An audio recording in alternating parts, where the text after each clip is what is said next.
Halo, selamat datang di Virtual Classroom Ayuvi Panawardhani. Oke, hari ini saya akan menjelaskan sebuah topik yang berjudul The Psychology of Selling.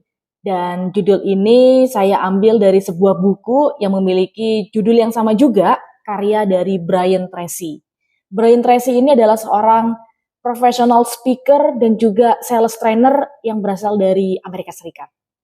Oke, apa saja sih poin-poin penting yang saya dapatkan dari buku ini? Yang pertama, saya akan menjelaskan tentang ada 7 kunci keberhasilan dari bidang penjualan. Nah, 7 kunci keberhasilan itu ada apa saja? Yang pertama adalah bagaimana cara kita memprospek calon customer kita. Jadi, memprospek itu adalah hal yang sangat penting nomor 1. Yang kedua adalah bagaimana cara kita bisa membangun kepercayaan terhadap customer akan diri kita sebagai penjual ataupun terhadap produk atau jasa yang kita tawarkan. Yang ketiga, bagaimana cara kita bisa mengidentifikasi kebutuhan calon customer kita. Yang keempat, bagaimana kita bisa melakukan presentasi yang baik sehingga value yang kita punya dari produk atau jasa yang kita tawarkan itu tersampaikan dengan baik kepada customer dan itu sesuai dengan kebutuhannya mereka. Yang berikutnya adalah bagaimana cara kita menjawab keraguan atau penolakan.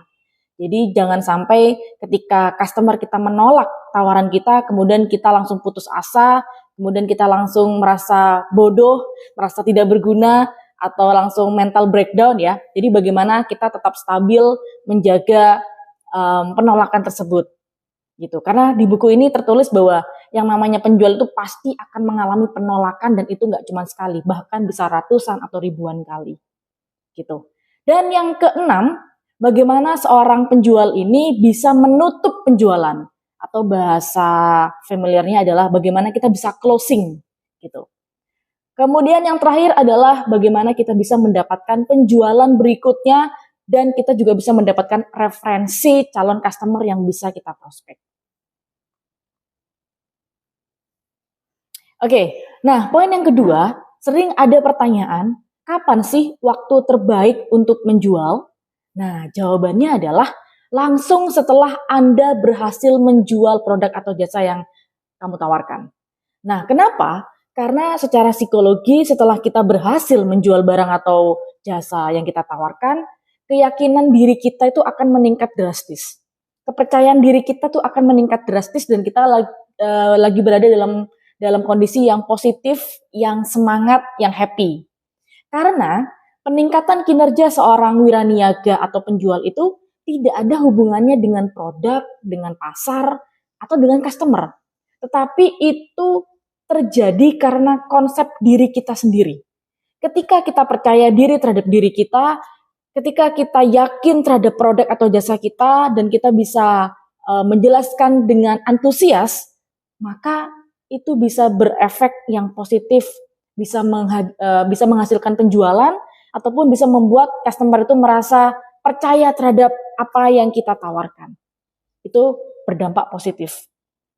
Nah, poin berikutnya adalah ada pertanyaan yang selalu membuat kita penasaran.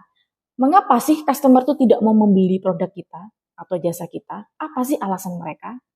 Itu karena secara psikologis gitu ya, atau secara tidak langsung, customer itu telah berkali-kali membuat kesalahan dalam pembelian. Istilahnya adalah dia itu pernah merasakan rugi gitu ya, atau salah dalam memutuskan membeli sesuatu. Misalnya, ia pernah membeli jasa, kemudian dia tahu bahwa jasa yang dia beli itu lebih mahal daripada yang seharusnya. Itu kan nyesek banget ya. Atau yang kedua, ia pernah membeli produk yang rusak dan itu tidak bisa diperbaiki. Jadi cacat produk gitu ya. Dan parahnya adalah tidak bisa diperbaiki sehingga nggak bisa dipakai gitu. Kemudian bisa juga ia pernah ditawari barang-barang yang dia tidak inginkan sehingga ia nggak bisa gunakan dan ya sia-sia gitu ya. Dia hanya mengeluarkan uang karena mungkin kondisinya di saat itu tidak bisa menolak ya, tidak bisa menolak desakan dari salesnya, sehingga ya udahlah beli aja lah. Tapi barang itu juga nggak diinginkan, juga nggak bisa digunakan, ya udah tergeletak gitu aja. Atau yang terakhir adalah dia tidak mampu membeli gitu ya. Atau sebenarnya dia itu nggak butuh, kemudian dia tidak mampu membeli, tapi karena faktor-faktor lainnya sehingga dia akhirnya beli, padahal sebenarnya dia juga kekurangan uang gitu. Entah dia melakukan dari pinjam uang atau dan sebagainya, utang gitu ya. Begitu teman-teman. Jadi banyak sekali alasan kenapa orang itu tidak mau membeli karena alasan-alasan tersebut. Nah, yang terpenting ketika kita itu dalam proses untuk membangun kepercayaan konsumen, yang penting adalah berusaha untuk bisa mengurangi rasa takut konsumen itu. Sampai pada titik ia tidak memiliki keraguan untuk menerima tawaran kita.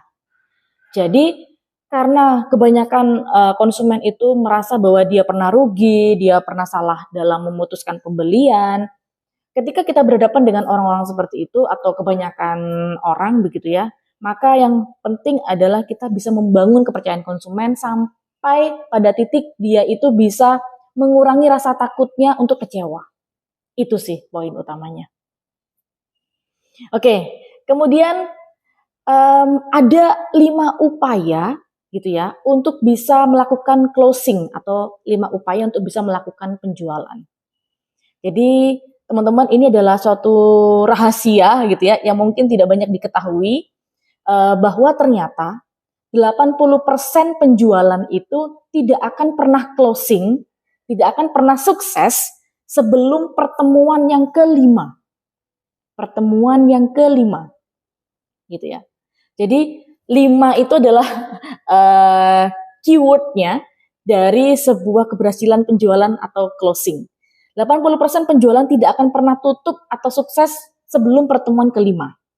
Dan setidaknya 8 dari 10 pembelian pertama ya dari konsumen itu dilakukan setelah kunjungan penjualan yang kelima.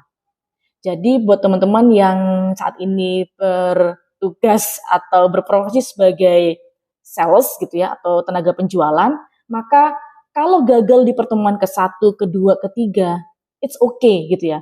Karena setelah pertemuan kelima itu kepercayaan konsumen itu terhadap kita, terhadap produk atau jasa kita itu sudah terbentuk. Sehingga jangan putus asa kalau belum sampai minimal 5 kali bertemu dengan calon prospek kita.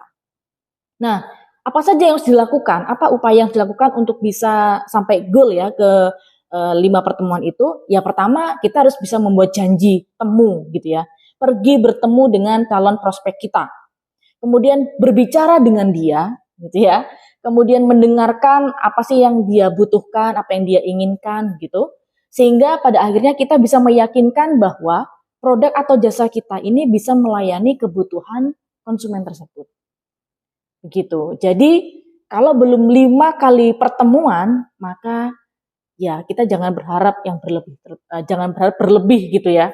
Sampai kita sudah mencapai titik 5 kali pertemuan dan kita bisa dekat dengan konsumen kita sudah seperti layaknya teman. Nah, disitulah kepercayaan terhadap kita sebagai penjual dan juga produk atau jasa kita itu bisa meningkat di benaknya konsumen. Oke, mungkin itu informasi yang bisa saya sampaikan dan tunggu kelanjutannya karena saya masih punya banyak informasi terkait the psychology of selling ini. Tunggu di part selanjutnya. Thank you. Bye.